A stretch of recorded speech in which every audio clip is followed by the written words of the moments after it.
je vais intervenir auprès de vous sur les problématiques opérationnelles de mise en place du droit à l'oubli au sein des institutions financières. Alors tout d'abord, je me présente, donc Frédéric Patchet, je travaille pour le compte de GFI Consulting Communities et j'interviens sur des missions réglementaires. Actuellement, j'interviens sur des missions de que vous connaissez, des missions sur droit au conseil, et donc également sur des projets autour du droit à l'oubli et la mise en place effective, opérationnelle du droit à l'oubli. C'est notre sujet aujourd'hui. Et donc dans ce cadre-là, nous allons aborder rapidement le sommaire, en fait, la façon dont on peut structurer le droit oublié au sein d'une entreprise et quels sont en fait les points de difficulté que l'on a rencontrés, parce que ce projet est toujours en cours, et quelles sont les solutions informatiques que l'on peut apporter. Vous l'avez dit tout à l'heure, il y a plusieurs solutions. L'effacement de la donnée étant en fait la solution ultime que l'on peut proposer à l'institution. Donc tout d'abord, je me suis dit, pour reprendre un peu le thème globalement, en fait, pourquoi on parle du droit à l'oubli actuellement? Eh bien, comme on vient de le traiter tout à l'heure, parce que, et avant tout, il y a des réglementations, il y a un certain nombre de règles qui sont mises en place actuellement, à la fois au sein de l'Union européenne, et ça c'est très clair, et au sein évidemment de la transposition dans les droits nationaux de chaque pays. Et donc cette mise en place de ce droit est assez récente, parce que finalement depuis 2014, on en parle de plus en plus. Donc il y a cet aspect réglementaire qui nous arrive à nous, les institutions financières, et que l'on doit forcément mettre en place. Et donc on doit avoir évidemment une oreille et une intention plus particulière sur ces sujets. De même, il y a également la sensibilité du public. C'est-à-dire que quelque part, il y a, on le sait bien, on n'est pas forcément tous en règle vis-à-vis de la CNIL, parce que justement depuis 1978, on sait très bien qu'il y a quand même cette référence à l'article 40, entre autres, qui dit qu'effectivement il faut quand même savoir à un certain moment oublier les données, mais pour autant on ne l'a pas fait. Or, le public nous oblige quand même, vu la sensibilité et avec le net et avec la mise en place des réseaux sociaux, le public est très sensible au fait de savoir comment est constituée et gérer la donnée et traiter la donnée au sein de nos systèmes d'information, et notamment au sein de nos activités bancaires et assurances. Ça, c'est un point très important qui est assez porteur, et donc par conséquent, vous le savez, nos institutions se sont dotées de services et de correspondants CNIL, permettant effectivement, entre autres, de faire déclaration CNIL, mais également de rappeler auprès des COMEX, des personnes qui vraiment gèrent nos institutions, de rappeler qu'il est important de mettre en place ce droit oubli et de ne pas l'oublier, forcément. Donc effectivement, il y a un certain nombre de faisceaux concordants qui font qu'aujourd'hui le droit à l'oubli est un sujet d'actualité auprès des institutions bancaires et assurances.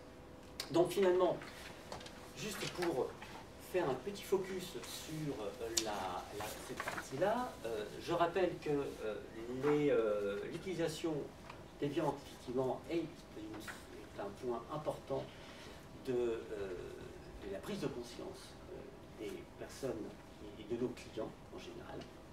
Et donc, il était intéressant de vous faire part d'un article que j'ai trouvé l'année dernière, donc pour vous montrer par là que finalement la sensibilité des personnes est assez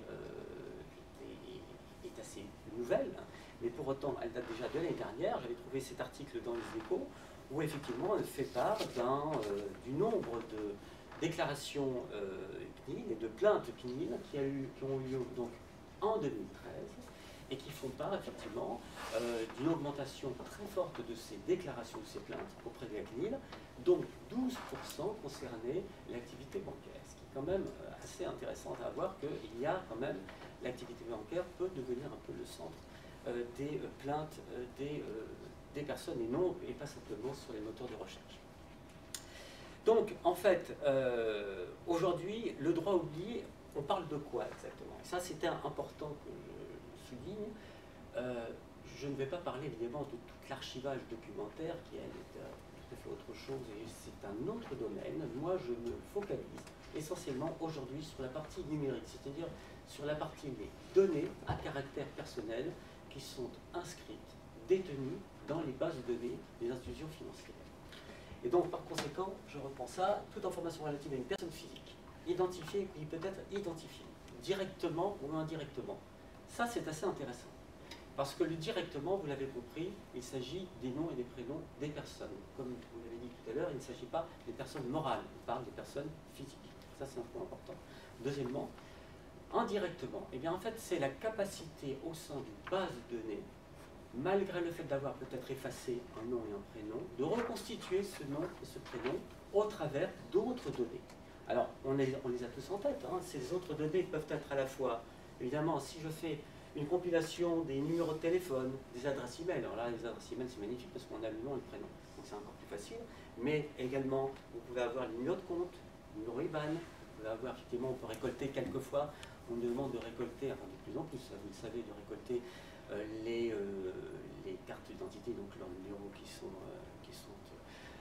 afférentes. On nous demande de récolter parfois au niveau des assureurs les numéros de permis de conduire. Bref, on a un certain nombre de données qui sont détenues dans une base de données et qui nous permettent de pouvoir reconstituer l'ensemble, enfin, le nom et le prénom de la personne physique.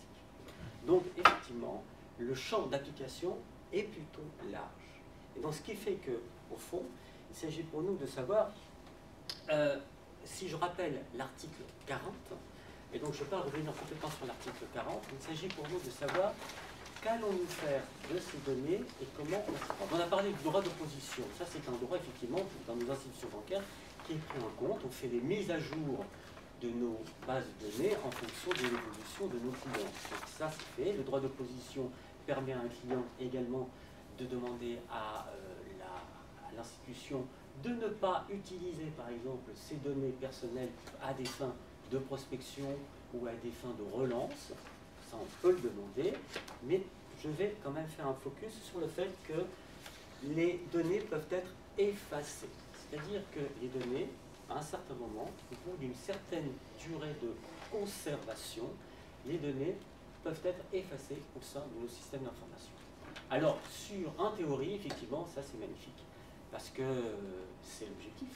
L'objectif qu'au bout d'un certain nombre d'années, on n'a pas intérêt, et puis on n'a pas forcément besoin de maintenir, de détenir les données des personnes physiques.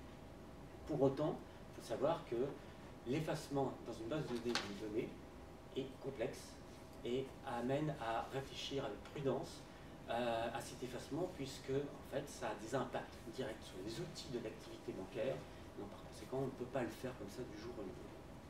C'est la raison pour laquelle j'ai voulu faire ce focus. Donc effectivement, toute donnée permettant de retrouver directement ou indirectement une personne et n'ayant plus de raison d'être détenue dans le système d'information, donc on peut nous demander de les effacer. Plusieurs points clés au niveau du droit à l'oubli. On nous demande de l'effacer, mais au bout de combien de temps? Et là-dessus, le droit est assez pas très clair. En fait, c'est à nous de l'indiquer. Alors, il y a quand même une base sur laquelle on peut s'appuyer, c'est dire que la prescription, elle est de 5 ans. Donc, une fois que la personne a été identifiée comme une personne à oublier, nous avons le devoir et le droit de les détenir 5 ans, dans le cas de la prescription. Pour autant, on a le droit de détenir le données plus longtemps.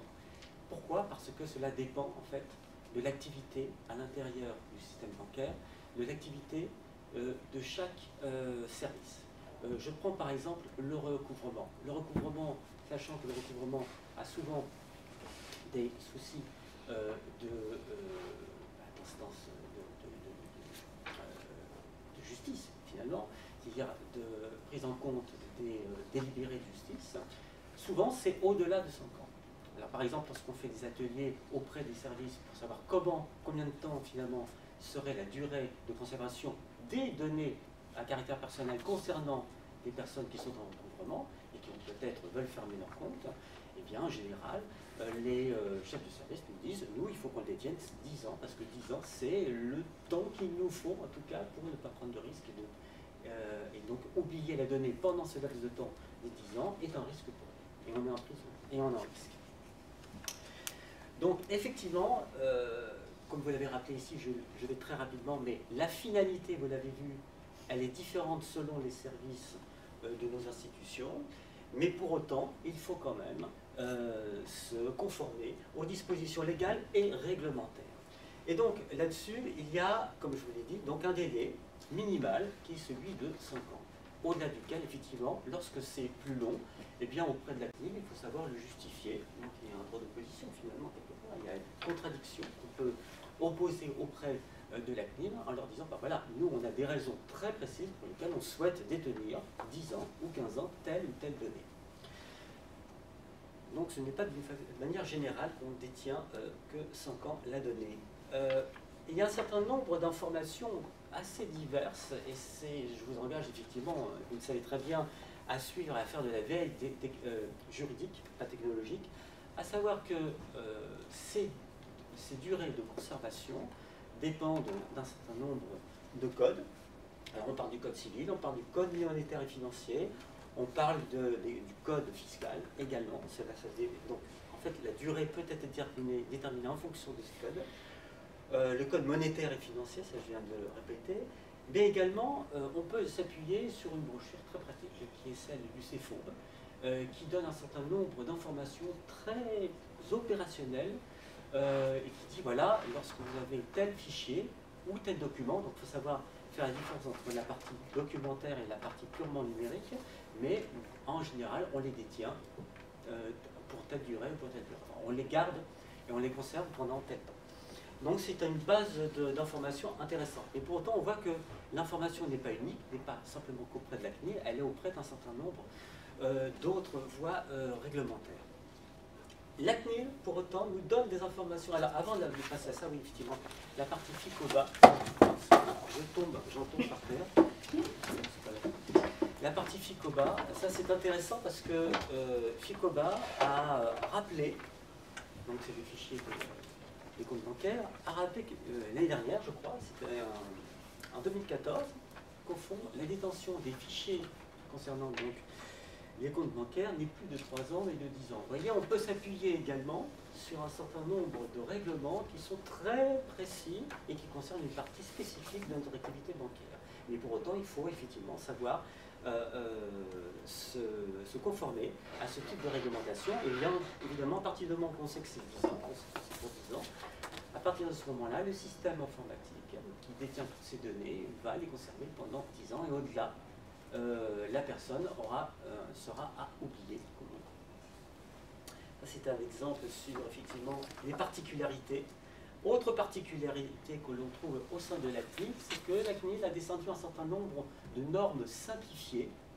C'est intéressant parce que ces normes simplifiées sont à la fois précises et peu précises. C'est-à-dire que d'abord, d'une part, elles veulent toucher notre activité directe. Vous avez à la fois la tenue de compte, vous avez à la fois les aspects crédits, vous avez les instruments financiers, voire même la gestion des clients et de prospects.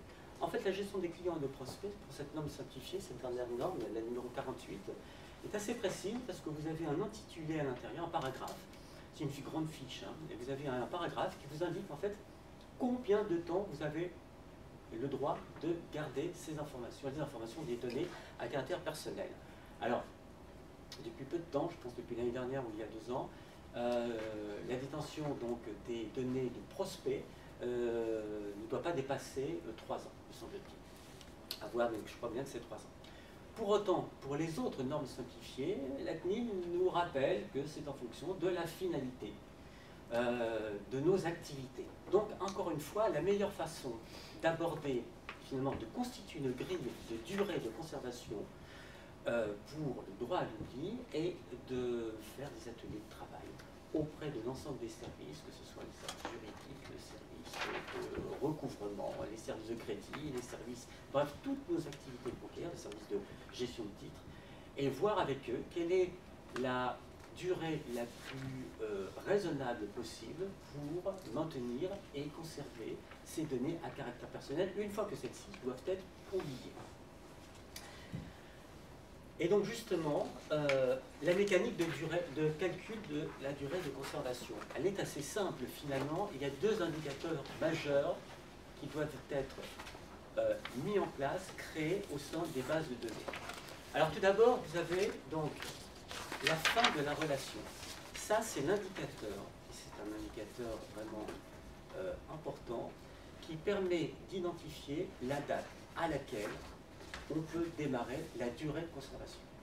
Pour autant, au sein de nos bases de données, il faut que l'on identifie à partir de quand se matérialise la fin de la relation avec notre client.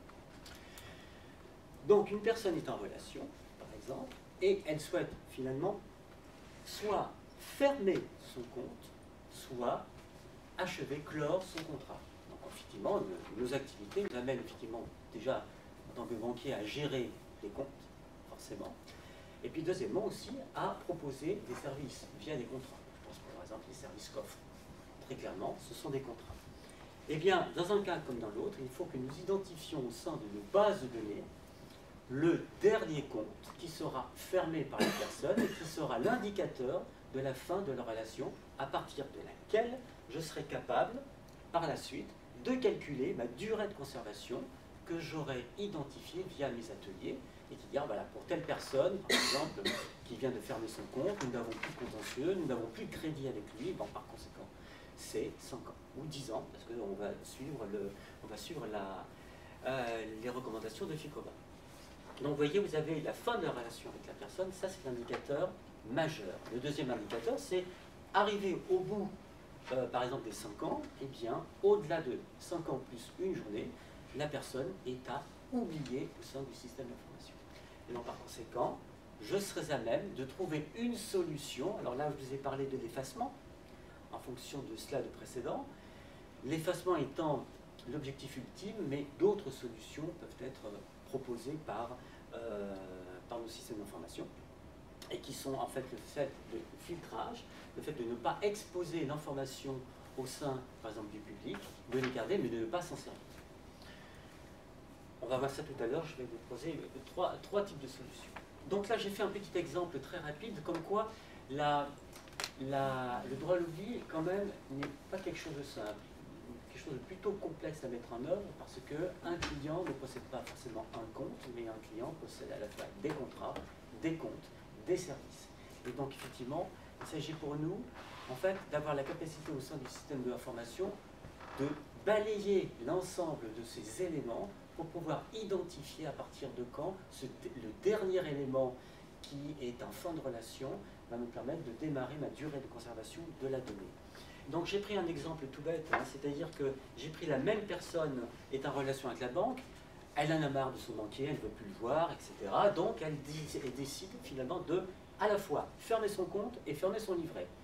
On part du principe que c'est le même jour. On sait très bien qu'en fait tout ça n'arrive pas le même jour, forcément. Mais partons du principe que ce soit le même jour, et donc mon système d'information doit être capable d'identifier à la fois la date de fermeture de mon compte et également la date de fin de contrat, du dernier contrat que constitue le livret. À partir de là, j'ai un indicateur qui se met en place dans ma base de données, qui est celle de la fin de relation avec la personne. Et qu'est-ce que je vais prendre comme fin de relation puisque là, j'ai deux cas de figure. Eh bien, en fonction de la durée de conservation que j'aurai identifiée auprès de mes équipes, des différents services, on sait très bien que pour fermer un compte, je dois maintenir et conserver mes données à caractère personnel pendant 10 ans. En revanche, pour un livret, je ne suis pas obligé de les garder pendant 10 ans, et donc là, je les garde 5 ans. Donc finalement, qu'est-ce qui va se passer dans le système d'information et dans l'outil qui va gérer en fait le droit à l'oubli? Un deuxième indicateur se met en place, qui est celui de la personne physique à oublier, mais au bout de combien de temps? Bien finalement, ça sera au bout de la durée la plus longue. Et donc je vais identifier à la fois le caractère, je dirais, de conservation la plus longue, de façon à faire disparaître dans mon système d'information, au bout de 10 ans, et non pas au bout de 5 ans, la personne que je dois oublier. Donc vous voyez, la complexité, on le voit bien ici, il y a des règles de gestion à mettre en place, il y a un système d'information à renseigner, et en fait, tout ça n'est pas simple du tout. Autre point, donc voilà, effectivement, il y a des règles de gestion qui sont à créer. Autre point tout aussi complexe, comme je vous l'ai dit tout à l'heure, pour mettre en place le droit à l'oubli, dans les différentes missions que j'ai pu avoir, et donc je vous parle vraiment de façon très opérationnelle, en fait, on est passé par des ateliers. Différents ateliers auprès des différents services, métiers, d'accord. Donc on a été voir les personnes qui s'occupent du compte courant, du recouvrement, des crédits, voire même de la déshérence. Vous voyez, ça va très très loin. On en a vu une petite vingtaine, donc ça fait beaucoup quand même dans une banque. Et auprès d'eux, on leur dit, bah voilà, d'après vous, au-delà de l'aspect réglementaire des prescriptions, combien de temps faut-il maintenir les données à caractère personnel dans vos bases de données afin d'avoir finalement des règles de gestion très précises à mettre à jour évidemment en fonction des réglementations et de nos activités, mais des règles de gestion qui soient opposables dans le cas où la CNIL viendrait faire un audit au sein de l'institution. Et donc là, je vous ai donné un petit exemple, mais la matrice est beaucoup plus large, hein, bien évidemment, où on a des activités tenues de compte recouvrement, et puis on a des comptes courants, des comptes d'épargne, contrats de crédit, assurance vie, bien sûr, ça rentre de là, parce que nous sommes parfois des distributeurs,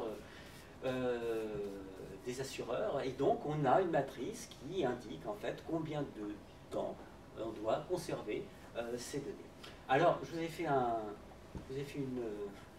une très très large flèche hein, qui va de gauche à droite, et on voit que par exemple pour les données de prospects, eh bien, on les maintient, on les garde pendant 3 ans maximum. Après, on doit les détruire, et puis on voit que en fonction des métiers, on peut garder les données et maintenir les données dans le système d'information pendant 5 ans, 10 ans, voire même 30 ans, en fonction par exemple de la loi Eckert qui nous demande effectivement de maintenir pendant une vingtaine d'années les données à caractère personnel, sachant que on a, vous savez comment ça marche pour la loi Eckert, elle nous demande d'une part d'identifier les comptes qui sont inactifs pendant une dizaine d'années. Au bout de 10 ans, tous les avoirs de cette personne dont le compte est inactif doit être transféré auprès de la Caisse des dépôts et consignations pendant une vingtaine d'années, et l'institution, pendant une vingtaine d'années, doit maintenir au sein de son système d'information, évidemment, l'ensemble des données à caractère personnel. Donc avoir un fichier complet sur cette personne et ne pas le détruire. Et donc, effectivement, si on met en place une mécanique de purge des données, il est évident que ce type d'information ne doit pas être détruit au sein du système d'information. Donc il y a des statuts à mettre en place, et c'est là où il est important de les identifier. Donc j'ai mis 30 ans parce que au sein du projet dans lequel je travaille, le service juridique, Succession, a souhaité ne pas les garder au-delà de 5 ans, c'était les garder 10 ans de plus, donc 20 ans plus 10 ans, ça fait 30 ans.